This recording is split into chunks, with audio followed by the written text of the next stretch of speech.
Okay, I guess we'll go ahead and get started. So this session is specifically focused on some of the configuration and initialization that's being done in Zephyr. My name's Andy Gross. I'm part of the Light team in Linaro. And this is what I've been focused on the past probably month and a half. So before I get into the introduction to Device Tree, let me talk just a minute about Zephyr. And one of the first tasks I had going into this was to look at the different distributions out there, like Zephyr, NutX, Minute, a couple others, just to get an idea of what the state of these different distributions were, how they did things, how they utilize SimSys. And if you don't know what SimSys is, I have a slide later that talks about some of the things that SimSys brings. It's kind of a specification that allows you to describe hardware configuration, driver APIs, RTOS APIs, things of that nature. But initially when I got into this, I was looking at those types of things, and then it naturally progressed into, okay, now we're going to use Zephyr. What can we do in Zephyr to make things a little bit easier with respect to configuration of boards?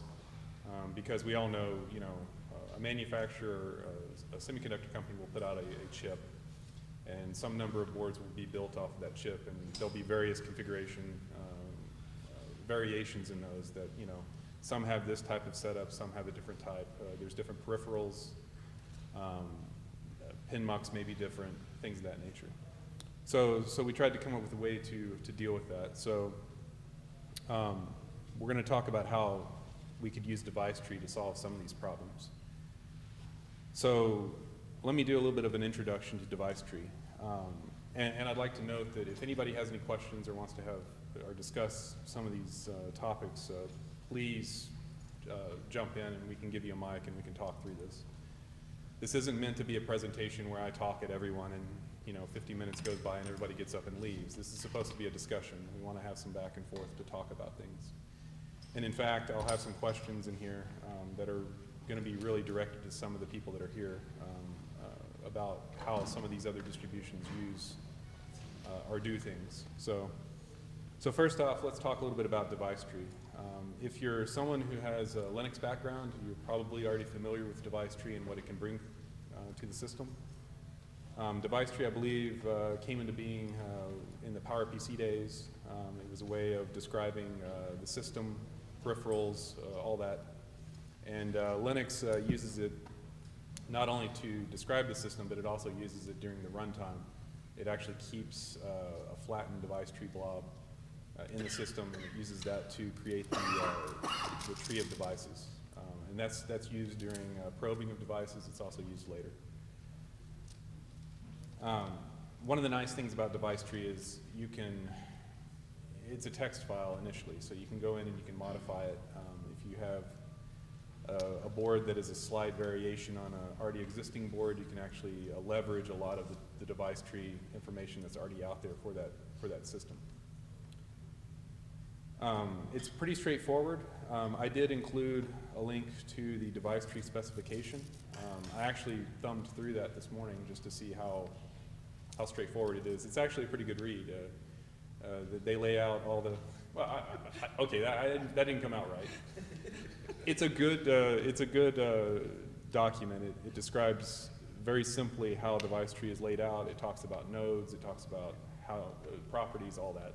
I didn't mean to actually talk down about it. But in any case, when I talk about classical Device Tree, I refer more to how Linux uses it. Zephyr, I think we can leverage some of the strengths that Device Tree has, and we can kind of leave some of the things that Linux uses it for, because that doesn't really apply to what we want to use it for. So to get an idea of how Device Tree would help us, we need to talk a little bit about how configuration is currently done in Zephyr. There's a split in the directory structures. If you look at Zephyr, there's an arch arm area where there's a lot of information on the different boards, and there's also a boards directory where there's other information. Every board has a presence in both of these directories, and if you go through and you just pick I don't know, any one of the ARM boards and you look at both of the directories, you'll see make files, you'll see kconfig files, you'll see a defconfig file, you'll see some C files, and you'll see some include files. If you look at each one of these files and you look at what the contents are, you start to see a pattern.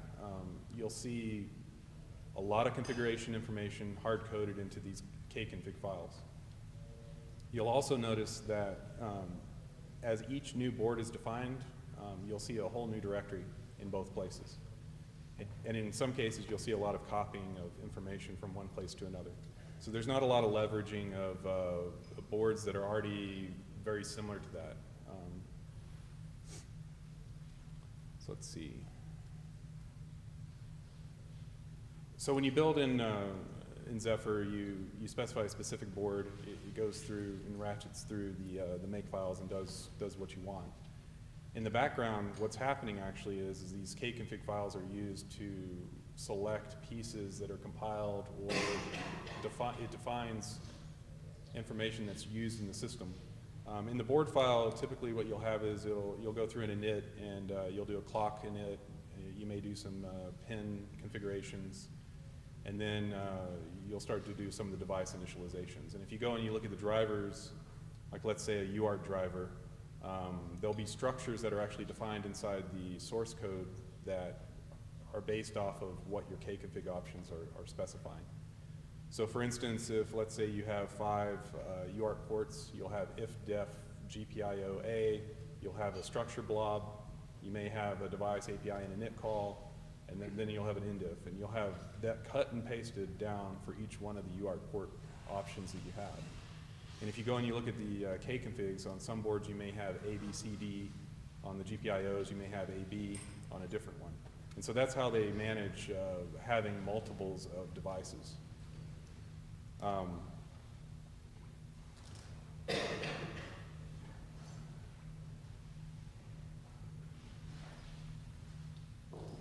So one of the things that gets utilized inside Zephyr to some extent, depending on which board it is the SIMSYS information. So SIMSYS is designed to be a vendor agnostic hardware abstraction layer. What it does is ARM puts out a SIMSYS, a set of files and descriptions for SIMSYS that says, okay, this is a Cortex-M3 or an M4. This is the stuff that has to be there. This will always be the same. And then a vendor can come in and actually add some pound-defined informations or some slight modifications on the system. Like for instance, one board may have 86 interrupts, one may have 90. Well, that's a difference that may be encoded in their SIMSYS fragment that is added on top of the core. SIMSYS provides a number of facilities actually. In Zephyr, you see references to the SIMSYS core. That's kind of like the base information in the system. There's some APIs and definitions. There's some things like some assembly directives that gives you facilities like ISB and DSB, which is your cache operations, or not cache operations, your instruction barriers. Things like that. So if you look at some other distributions, you may see that those have been re-implemented. They don't use the SIMSYS core, which I think is kind of a waste. I mean, the nice thing about some of these things is with the core, you don't have to worry about implementing very specific types of functions like this. You can just use them, they're there. It's nice, it makes everybody look the same. And the other thing is that you're not spending time re-implementing a lot of these things that are already done. That just doesn't make sense. Why do it? Other parts of SIMSYS, there's a SIMSYS driver which provides some driver interfaces. So they kind of came up with their own set of APIs for dealing with drivers. There's this SVD component. If you look at some of the IDEs out there like Kyle and maybe a few of the other ones, they utilize some of the SVD things. Basically, SVD is XML, and it's used to describe all the components in the system to a very exact, I mean, there's a lot of information there for every piece of the system.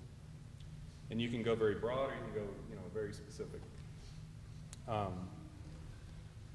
there's also a pack which it's a way of packaging or pulling all of this together. Zephyr in and of itself only really utilizes some of the core. Other people utilize some of these other pieces.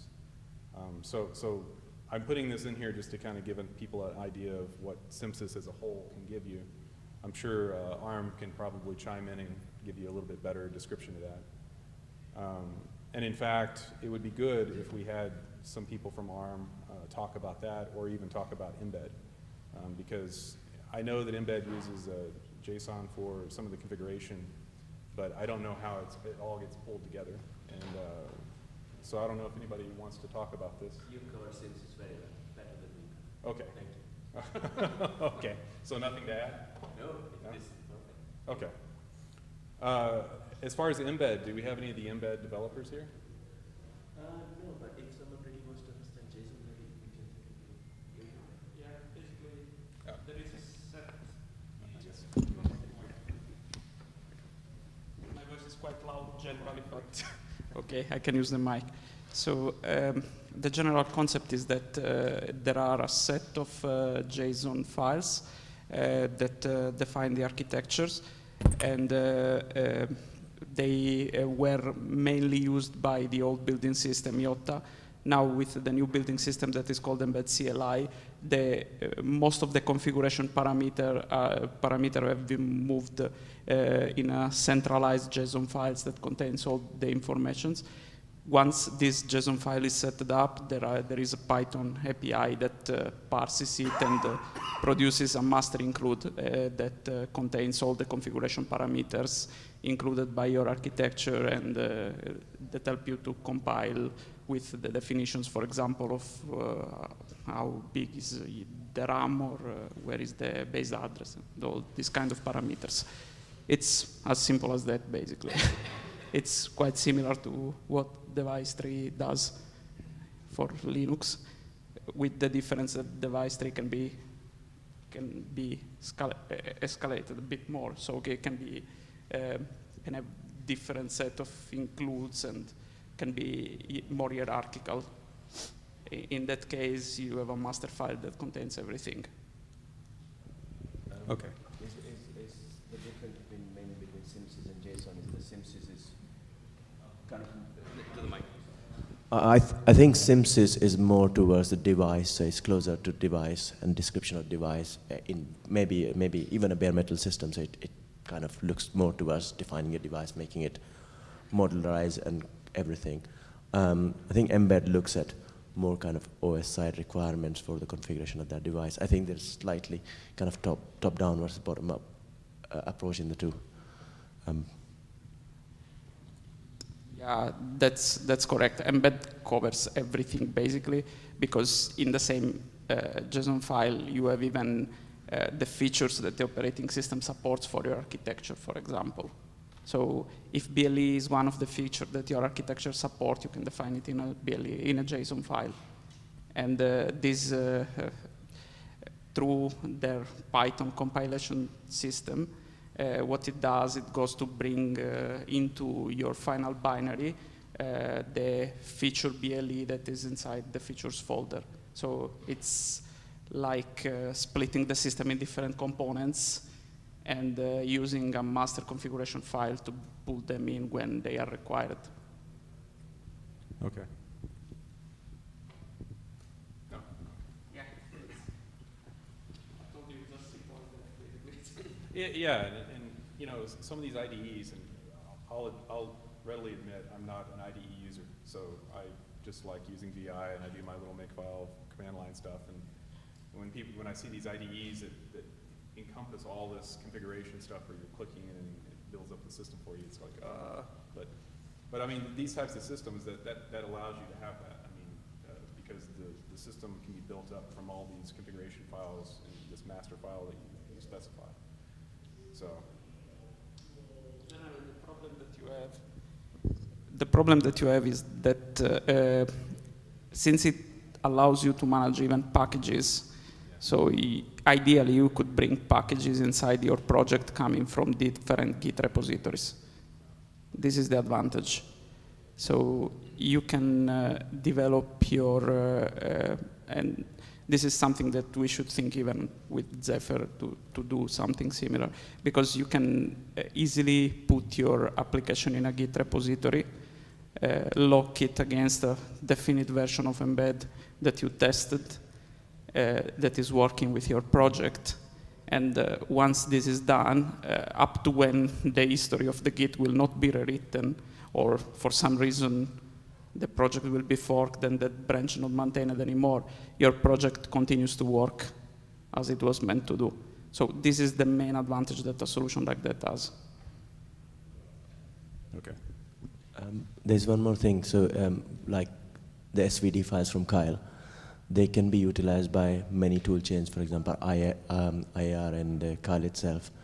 And they can help you debug the system much easier, because once you've defined your system, I believe, and I haven't done a lot of experiment with that, but I believe the IDs recognize the system defined in a certain way and make it easier to debug the system. You can see this where the registers are. They will be defined. You can see, instead of just an address, you will have the details. And we have had discussions where people who are more GDB focused, they say, well, I'm not bothered about all that, but there's a lot of people who use IDEs, would prefer to keep using IDE for debugging via a JTAG connector. I think Zephyr really needs to see how, this is long term, but I think we need to see how the device tree or whatever is defined is then recognized in a similar way somehow into the IDEs. So that your, for example, ARM system control register, when you go to the base address, it should then just recognize what are the registers you're looking at. Right. Thanks. So just to add something on SV, because Spin talked about that's linked to IDE usage, but basically that's a description file for one of the main uses for peripheral registers. So that's going to be used for debug, could be used at runtime as well, and it's a description of peripheral registers that the SoCs will add beyond the basic core registers. So any user can actually make use of that information. Right. And you actually see that in Zephyr to some extent. Some of the files that are in the ext HAL directory that come from the vendors, a lot of them are generated from, I can see the SVD stuff in there, so yeah. One, I guess, part of SimSys that I failed to mention was the DAP. So there is a debug component to it. I need to add that to the list, I think. So the question is, what can Device Tree do for Zephyr? I mean, what does it bring? What would it bring to Zephyr? So, in my description of how the system works and how boards are configured, there's some problems that exist in the system today. One is how can you easily define a new board or a variation of an existing board? Two, how do you deal with multiple device declarations? And there's a few other problems as well. So Device Tree is very good at being able to specify or describe devices and even deal with multiples. The other thing is it's very architecturally neutral. I mean, Device Tree is used in PowerPC, it's used in ARM. Pretty much most people can use it because the description language is such that you can describe almost anything. The other thing is that with all these kconfig options, if you look at the Linux kernel, typically you have a defconfig file, you do your make defconfig, you may do a menu config to change some things, but in general, the build options are generated from the defconfig. In our case, I think, because we have the kconfig stretched out on everywhere, if we can leverage the device tree file to use that to define what, or to derive what our kconfig options are, a lot of these files that are kind of strewn about the system can actually be removed or pared down some. And it makes sense because if you have a board description that says, hey, I've got a UART, I've got SPI, I've got I2C, you naturally want to, one, enable those device drivers to be built. But you don't want to include, let's say, a CAN bus driver if it's not actually being utilized. So you can actually pare down the system image. And we can actually do that if we generate that from the DT. And in fact, in the Linux kernel, they have a tool that they've added recently called DT2config, I think is the name of it. But you can actually run it on device tree files, and it goes through the system and figures out, okay, based off compatible, what drivers are out there, which ones need to be turned on, and it'll actually look at the def config file that you've already decided to use, and it'll tell you, okay, yeah, you have these on, but you also need to turn these other ones on. So Linux has already kind of thought about this. In our case, it'd be very simplified. It wouldn't be like Linux where we have to go through the whole system and do compatible matches. I think we can do it in an easier fashion. But we can get to that a little bit later. As I mentioned earlier, device tree is very flexible. A lot of these ARM boards are very similar. If you look at the device manuals for these and go down, I mean, everybody has a clock controller of some sort. They have a PinMux controller of some sort. They have Gpio ports. They may have some slightly different blocks where they're dealing with clock gating or things of that nature. But in general, while they may have different names, they all have the same function. So in device tree, I mean, when you're dealing with certain types of things like an IRQ controller, which in our case would be the NVIC, or a UART, I mean, a UART's a UART. So it's very easy to kind of classify some of these devices.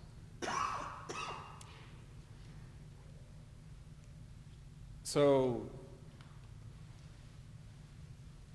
one question we have is whether or not we can kind of leverage the device tree information for the upper layers of software. The easy thing is device drivers merging or mating the device drivers with the device configuration information. That's the easy part. But one thing we need to think about a little bit is how does like a Jerry script or one of these applications figure out what facilities are in the system. But I think we can probably leverage device tree to do that to some extent. But the only question is if we are not going to carry around the memory footprint of the device tree information, we'll have to think about that. I'm not sure if that's going to be an easy thing to do or not. In the Linux kernel, they keep it around. It's in memory. It's resident. You can get at it. You can display it. In our case, that might cost a little bit too much. So we may not choose to do that. We should be able to do both. And that's what we talked about. We should be able to have like the extreme case. Yeah, you should. Is it on?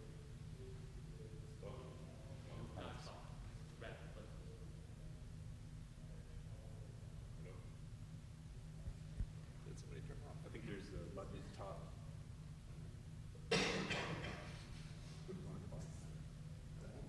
I don't know. This one? Oh, that one doesn't have one. Just kidding, yours. Yeah.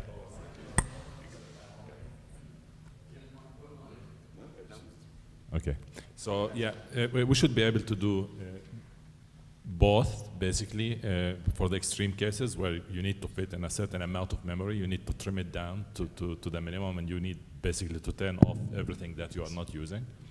If you are building a dedicated device, for example, that just drives one sensor and does certain things, you really don't care about anything else that comes on the SoC or the board. In development stage, or when you are developing something, or when you want to provide a user something like Arduino, for example, where people don't want to go through all of this process and know about the system, probably, and if you have enough memory, you probably want to provide the whole tree. We still need to see what is the penalty of like compiling everything in, and what it means. This is yet to be seen. I don't know if you have any numbers there, but once we take a look at that, and I mean, a lot of the development boards out there today, they have enough RAM, etc., to give you some flexibility. But we really need to be able to turn it down to the lowest numbers possible, because we still want to be able to run in 8K RAM and very small systems. Okay, yeah, right. So we already kind of touched on some of these things, but so my thoughts are we only really need to use some parts of the device tree. Clearly, we want to be able to describe the system configuration, but I don't think necessarily we care about the flattened device tree blob. So for people who aren't familiar with device tree, you start with a textual description of a system, and then you run it through the compiler, which is the DTC compiler. And usually people process that and create a DTB file, which is a flattened device tree. It's basically a binary image with some header information, and you can actually step through the thing with some utilities. In our case, because we're not going to really keep that information around in memory, my thoughts was that we would just use DTS in a kind of a pass-through manner, meaning that we have a textual file. We run it through the compiler to do some things like pre-processing and validation of the file, and then we get an output that contains the information we want. And we actually use the textual representation of that file to generate other things that we want to use. And we'll get to that in a minute. But the other thing is we can also use that file to generate the kconfig options. Runtime access to the blob is not something that I was thinking that we would be interested in, basically because of the cost in memory. These are small boards, though, so I would have to kind of take a look at what the image size would be and how we would keep it around. And it would cost us actually flash, because we wouldn't be booting or loading it into the RAM like what's being done in Linux. So I haven't done numbers on that, and like I said, these descriptions for these boards are fairly small. This isn't like a mobile processor where you've got just a ton of devices. These are relatively small.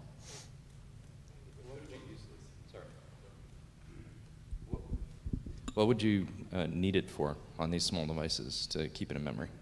Well, it's part of these things where, how does the application know what you have? If there's a way of going through the... If I only use it for configuration, I would pull out the pieces I need, the board would be configured, and we would just run, which right now is being done in a hard-coded manner.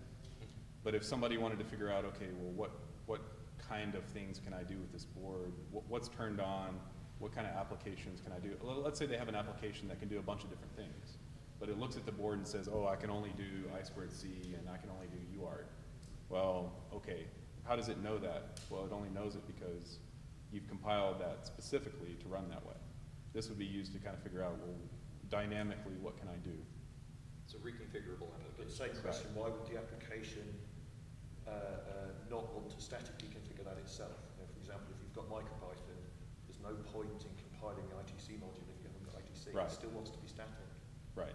I mean, it just gives you more freedom. Now, whether or not you really want to pay that cost, that's the question. So I'll throw out a couple ideas. First is looking at using function sections. So, because then you could compile everything, and whatever gets used based on your device tree configuration or doesn't get used, gets dropped. And you probably have, that would probably work better in Zephyr than the Linux kernel, because it's all one image to a large extent. Right. Second is, I don't think I would make device tree generate the config. I would generate some of the code itself from the device tree. So to use Linux as an example, because I know nothing about Zephyr, we dynamically parse the device tree on boot and create platform devices. You could just as easily parse the device tree, calculate memory addresses, interrupts, and generate code that calls platform device create. And you could do something like that. Then if Zephyr is more like create I2C device, if you have none of those, then all the I2C code would drop out with function sections. Right, and the way Zephyr does that is they have a device API and a init call, I think is what it is, and they kind of overload some of the parameters being passed in to say, okay, well, this is a UART, this is I2C, this is SPI. So they reinterpret that parameter coming in to give them their configuration information. So I think the thinking would be that the kconfig would just be for picking drivers wholly, not for, so we'd still do, I think what you're suggesting, which is generate the code for the actual knowing, I've got 3 UARTs, they're at this address, they have this interrupt, that would all be generated code, like kind of in that same sense. But maybe there's another tool that knows by scanning the tree, I need the Kinetis UART driver to be pulled in, or I don't need it because I'm not using a UART at all or whatever, just for that, at that level. But definitely I think all of the other property information and creating whatever device nodes inside the system as far as how it's seen would be done kind of as a code generator as opposed to kconfig. And stripping out, I think the intent would be from, I think our conversations is to kind of actually remove from Zephyr all of that kconfig information that's there that is describing device properties, just because of it's just not scalable, as we've talked about, where, you know, yeah, you go think maybe I have 4 UARTs and now tomorrow someone comes out with a system that's got 20, right? It's just, you know, just doesn't really work well. I think the other thing, just to frame a bit of the conversation, is not, well, what we're looking at is kind of using Zephyr as a platform to do this work and obviously address some of the issues in Zephyr. The DT and looking at this is meant to be, I'll say, agnostic both from an architecture point of view. So much like Linux has DT on PowerPC, MIPS, ARM, I guess x86? Yes. Okay. But it clearly supports multiple architectures. That would also be true for the work we'd be doing, that there's no reason this wouldn't be able to be supported on other architectures. So that's one reason to kind of look at the DT, as well as then having kind of the tooling and infrastructure there that could be used by other RTOSs as well. So it's not, you know, that the description and so forth is meant to be neutral in that respect, to be able to be utilized by, you know, whether it's application frameworks and how we drive the information there that needs it there, or other RTOSs picking it up. We're just using Zephyr as a way to prove out, as well as improve Zephyr. So.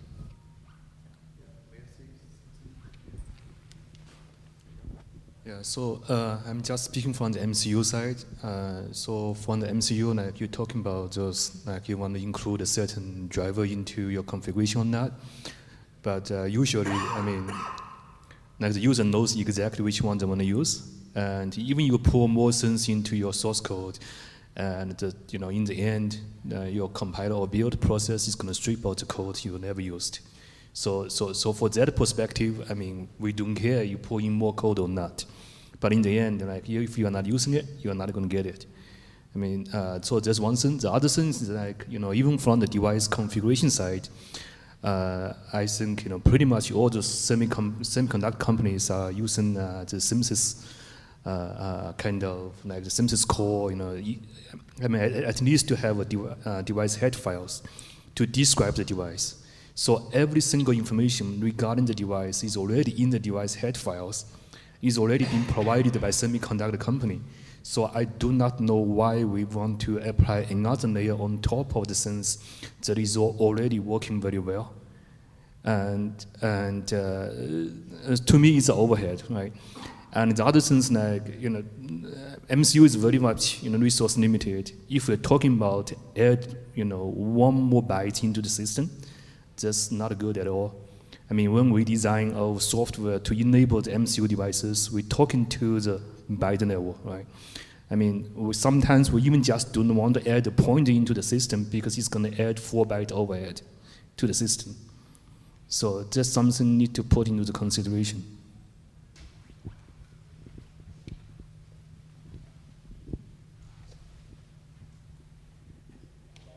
Yeah, and looking through the Zephyr, the EXT HAL areas, I mean, I see where that's true. I mean, for some systems, the Simsys additions that the vendor's doing describes a lot of the system.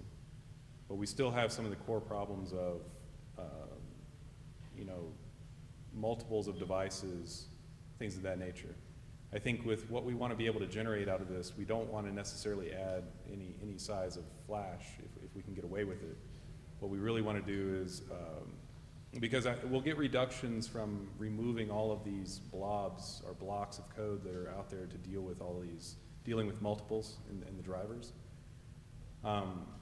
We'll have to add back maybe a very small portion, and I completely agree with your statement about, you know, even, you know, a byte or 4 bytes or 8 bytes, it matters. Exactly. Because a little bit here and a little bit there, it adds up. Exactly. Yeah, so no, we're sensitive to that. Right. But the device configuration, the device configuration itself came from the device head files, like talking about the base address, right? Talking about the, you know, the register mapping is already been provided in the device head file. So for each device or for each device series, there will be a head file came from the semiconductor company that is pretty much compliant to the sense like to the ARM synthesis core kind of specification. So why not just using that information there, because everybody have a certain standard, you know. Well, this probably applies to systems that use SIMSYS, but Zephyr is not SIMSYS only. Yeah, so we need, I mean, this is like different architectures doing things in a different way. Right. So we can't assume that everybody has the information in the same way, and there has to be something in the middle actually to abstract this type of thing. Right. But even on the Cortex side, I mean, you will have different implementation of I mean, having SIMSYS core there, that's all great, but when you go on the SoC level and the board level, the information usually is provided in different ways. Yeah. So yeah. I mean, I think to kind of extend what Anna said, it's not just because of things like Zephyr that have other architectures, it's also other software environments that can't be or shouldn't be only SIMSYS aware. So we'll take the example again of a JavaScript, JeryScript engine, right? That engine is not ARM specific. There's nothing, you know, that should be supported on any architecture that wants it. So having a solution that's only ARM focused is really not portable across those environments. Additionally, I think we can, you know, the thought is that we can take what is there in the SIMSYS type of definitions and have tools to convert from that to a DT mechanism, or use those includes as part of the DT or other things, so that the information that is provided by the semiconductor companies that way is not wasted or lost or not, you know, so it's not a whole new effort on top of what they're doing today. And presumably there's probably toolings and other things that are going on inside of those semiconductors for them to generate that code anyways from internal design databases and so forth.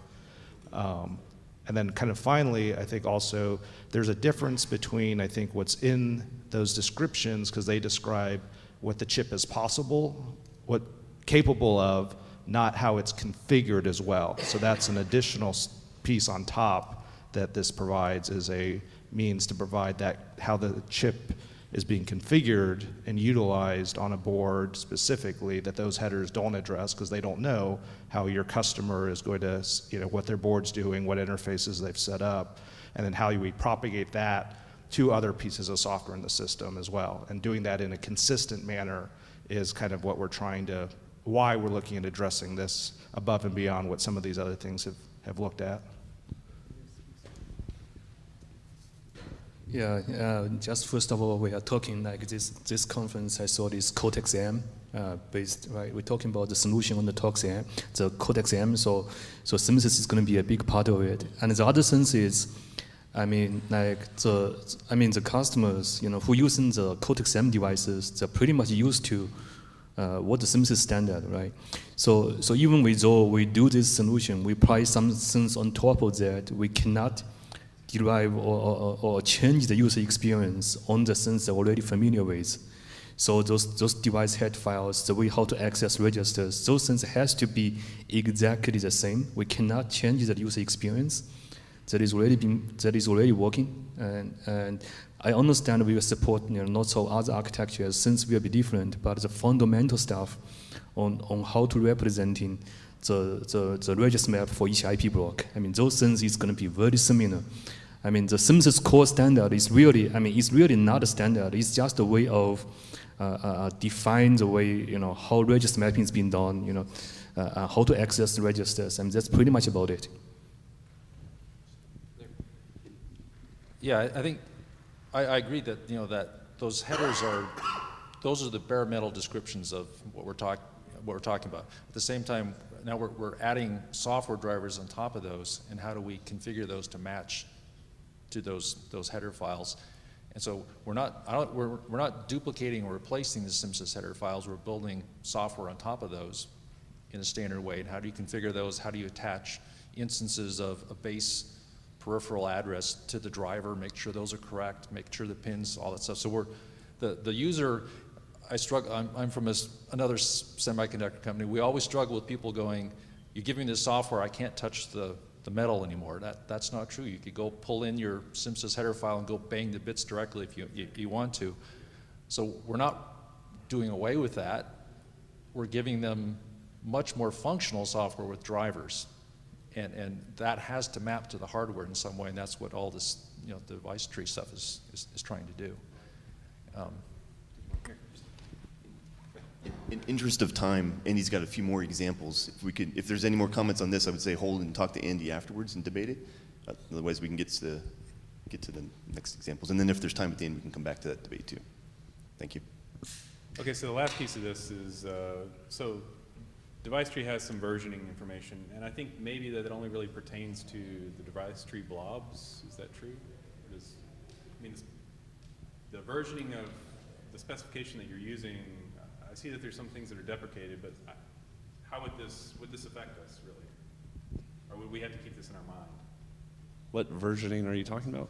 I mean, there is a version of the flatten the FDT, but that changes like every 10 years.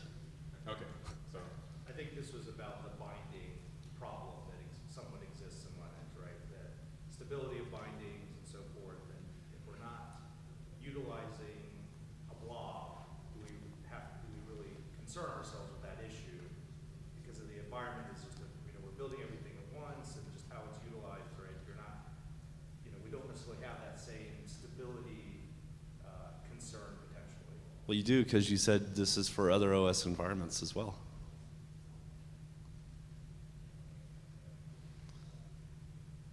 I'll just plug here, please don't go create Zephyr bindings. Yeah. Right. Use the existing processes to define bindings. Yeah, and I wasn't looking at doing anything crazy. I mean, we're talking about, pretty generic nodes using all the standard required properties, maybe having some optional properties. So it's not anything that's crazy. But. Right, and you may not care about putting clocks in there immediately or power domains, but right. It could be a subset of what you care about. But. Right. Okay. So when you're building up a device tree specification, there's a few things you have to look at or describe. There's the CPU hierarchy, devices and the resources can run anything from your register, address space, interrupts, GPIOs, pin mux configuration, clock gating control, lots of different things. And one of the things I noticed in Zephyr that was kind of interesting was the device labels were very important for some reason. So that's also something we need to be able to encode. All of this is pretty easily manageable in device tree. The question that I had here at the end of the slide was really, so when you start talking about pin mux, there's static pin muxes where you have a board that you have to set up pins in a certain way at the beginning, and then they have device drivers which utilize other pins, and they may have some pins that they set to use for SPI, and then they may have some low power modes where they want to turn those off. The static pin mux settings question here was, I see in some cases where there's some static configurations being done. I didn't know exactly how important that was. We can definitely easily deal with it, but I would presume that this would be something that we would want to do or have support for. So that's just a point that I wanted to put in there. So what I did initially was I chose the NXP Freedom board and I just wrote a device tree file for it. And what I did here was I kind of cut and pasted it. So this is kind of 2-column, but as we go through the different pages, it'll progressively go forward. At the very top of device tree, you typically have your board compatible and some idea of the address cells and size cells. And really what those two fields are, it tells you what or the number of contents of some of these fields are going to be. So in our case, the NXP has a single M4F processor. So when I added my CPU, and I wish I had a laser pointer, if anybody has one, that'd be very useful. Okay. So we have a CPU's node, and inside that we have one CPU. And that CPU is defined as an ARM Cortex M4F, because that's what it is. We have some memory, which is located at, what is that, 20 million address? And that's where the SRAM is. Great. So just this button. Okay. Oh, you have it on. So there's an interrupt controller, which is just the NVIC that's part of the M4. I went ahead and specified that. And these addresses are going to be the same across all the M4 processors. This is just the interrupt controller. Some of the boards vary in the number of priority bits they have, so this is a property that would actually matter. And then the number of IRQs would actually change as well based off of what the board is and however many they defined. If you look in the SimSys files, the vendor-defined ones, this type of information will be located there. You'll see that. We have a timer, which has some clock source. I put a 0 here. Typically what happens in device tree is you have include files, and these include files would allow you to use some type of name here that would in turn actually be a 0. We would probably want to have something that delves or mines some of these names out of either the SimSys files or some of the other files that are included as part of the vendor, just to be more descriptive of what it is, so that when you actually look at this file, you can actually read it and understand what's going on. That's a reference to another node? Is that the clock source? No, this is the actual setting that you would want to set in the register. Okay. Usually there's 2 or 3 different choices you have for this type of thing. Some boards may have an MPU. If they do have an MPU, they may have some regions here that they want to actually do some protection on. They would define this here as well. And this would actually be used during the board initialization to configure the MPU properly. I guess I ought to stop for a second and talk about some of these required fields that are part of these nodes. For each one of the device nodes, you're going to want to have a compatible that tells you, one, what the manufacturer board is, but also what the component is. This can be used to figure out what kind of device drivers you need. This is how we would figure out and parse this to determine our K-config options if that's what we were going to do. This reg entry here is actually the register space for this device. Because of the settings that we actually are able to say not only the start address, but also the size. I found that the size really doesn't matter. It's more the base address that matters for a lot of these things. You can actually define clock controllers, define your system clock frequency here, which I called system clock frequency, but it could just be clock frequency. Most boards have more than one clock. In the case of the Freedom board, they also have this oscillator that you can also define where the reference comes from. Continuing on, there's an RTC, and pardon the tabbing here, I don't know what the heck happened. There's an RTC that has a clock frequency of 32K. We have, so here's where some of these differences in the boards are. So the SIM device on the NXP not only provides some configuration for the divisors for the different bus clocks, it also provides the clock gating for the device peripherals. So there are registers that exist in this node at like 3C, I think, that there's a bit assigned in that register that actually will enable or disable clocks for SPI, I2C, UARTs. So this would be a node that would actually be referenced later when we start talking about clock, the gate enabling. This board also has a flash controller and it has some flash on it. This flash node here would probably actually reside as a child underneath the flash controller if I was to do this properly. If a device has interrupts, you can define what the interrupt is as well. One of the things I started doing was in Zephyr, they have the devices have names. I threw in this dev name property, but actually I think it probably should be a label. That probably makes more sense. I don't know. We could do it that way as well. But here's where it gets interesting. So we have a UART, or some number of UARTs actually, in this case 2. The first UART has, it's at, 4006 A000. It has an interrupt, it has a baud rate, but here's the interesting part. So here's where you can actually define the pin mux settings for the device. It just so happens that this UART is on port B, pin 1617, and it's using alt function 3. So the way I decided to encode this, and I can play around with this a little bit, is the first element defines which port it's going to sit on. The second one defines what pin, and the third one defines the function. And you can actually have multiple sets of these pin mux entries that we could use to say, okay, this is the active state and this is the sleep state.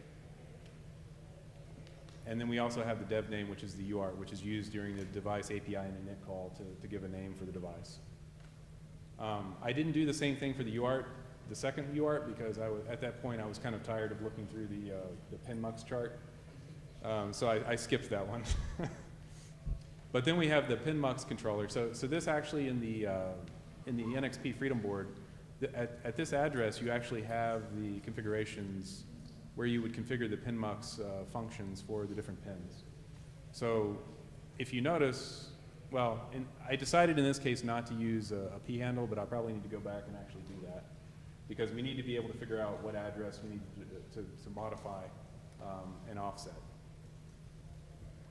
Well, we have a pin mux binding already, so we should use that. What's that? There's a pin mux binding already, so that should be used. Yeah, I need to look at that again. Yeah. Mark has a comment. Also, for the UART naming, chosen or aliases would be a better option for that. Or just put that outside of the device tree.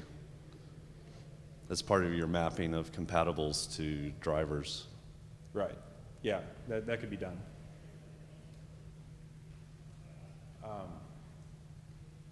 So on this board, we have a number of Gpio ports, A, B, C, D, E, and E. For each one of these, it encompasses some number of Gpio pins. I think it's like 32 per.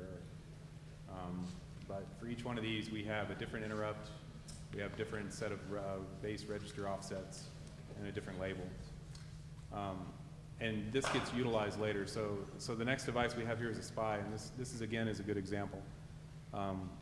You have your compatible, your register entry, your interrupts, your clocks. This is your clock gating. So I probably need to rework this and use a P handle to the SIM and use an offset with the bit, kind of like a syscon or something like that. That's similar. Yeah, go ahead. We have clock bindings already, precisely this, that's a P handle plus clock specific, clock specified. Right. After I did it, I looked back at some of the ARM DTS files and I was like, oh, I need to rework this. But one of the things that you see down here is chip selects. So this is one of the things that is very useful for users. They're going to want to have some number of devices. They need to be able to specify what the chip selects are. And in this case, what I decided to use was a P handle. This actually is a reference to this node here. And it tells you this port, pin 10, and pin 9 are being used for chip select 0 and chip select 1. So when I actually go to program this, I know which port it is based off of this handle right here, which points to it. And the other piece, and this is why when I got to this point and saw my pin mux was very asymmetric with respect to this, I need to go back and fix this. I need to use a P handle for the pin mux as well, which points to the same device. But again, this pin mux here is for the other parts of the SPI pins that are being used. Alt function 2 is the SPI function set. And I probably missed one or two pins because there's a clock, MISO, MOSI, so I think I missed one pin. Yeah, so I'm running out of time. Let me skip forward. We're almost done, actually. The last piece is the watchdog, the PWMs. Again, we have some similar information for the PWMs. You're going to have other things like a period, a prescaler, some clock source, and maybe some channel information that can be described. Lastly, so this is the tooling that we've been talking about during this thing. The way I see this is you have a DTS file that's defined. We pull in some include information from some of the SIMSYS includes and also some of the other vendor include files to fill in some of these, to make it more, to take our more legible or readable information and actually turn it into the numbers and stuff that we need. We run that through the pre-process to generate that. Then we run it through some scripting to pull out the information we need to build up the structures we need for the init and also for the devices. And this falls into what Rob was referring to earlier, where you're only going to want to call the device API and init on the UARTs if you have some, and you'll need to call it some number of times based off of the number of UARTs that you have. This is where we would go through this and figure out how we would do that. And so the DTS allows us to build up all these different types of structures, and it also gives us the ability to figure out the K-config options. And that's kind of, this process is how I envision it working when you do a make. It ratchets through these different things. All this happens in the background, and the configuration just works. The user doesn't even know anything about it. And that's pretty much all of it in a nutshell. We've already touched on some of these other things earlier in the talk. But do we have any questions or other points of discussion?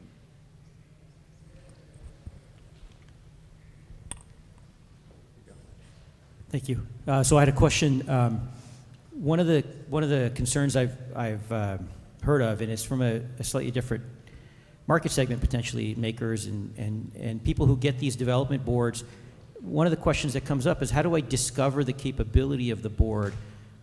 Sometimes the default configuration may have many things disabled. Will this aid in having people discover additional capabilities? Or if they want to, for example, tie into a particular GPIO, how would this benefit them? Is that the intent, or is that a tangential goal? Well, so you can define all of the devices, whether or not they're going to be used. So there's a property that I didn't show, which is status. So if the status is set to an OK, it's an active node that you're expecting to be used in the system. If not, it's disabled. So the way I would see this is that the vendor's going to come in and actually define every device in the system. Whether or not they're enabled is a completely different thing. For a development board, they would leverage the DTS files that the vendor comes up with that contain all this information. They would go through and enable the pieces that they need, and they would add the pin mux and GPIO information for the nodes that they need. And that's how it would work. From a maker perspective, the end user, I'm not quite sure how we would make this automated. I think that would be something that like an IDE or one of those things would have to deal with. If you have your option set in the IDE, it would go through and generate the DTS bits that are needed on top of the vendor-specific DTS file. Those two used together. Andy, sorry to interrupt, but way over time. Oh, so, way over and we time. keep Okay, that. so May do that that. would be